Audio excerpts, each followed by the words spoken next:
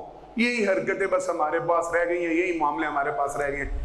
امید رکھیں، امید رکھیں، اللہ سے اچھے کی امید رکھیں، اللہ کی ذات میں توکل نہ چھوڑے، مغلوب نہ ہو، مرعوب نہ ہو کہ ہم ان کافروں کا مقابلہ نہیں کر سکتے۔ انشاءاللہ انتم الاعلون ان کنتم مؤمنین، ہم سچے مومن بن جائیں، ہم غالب آئیں گے ہی آئیں گے انشاءاللہ۔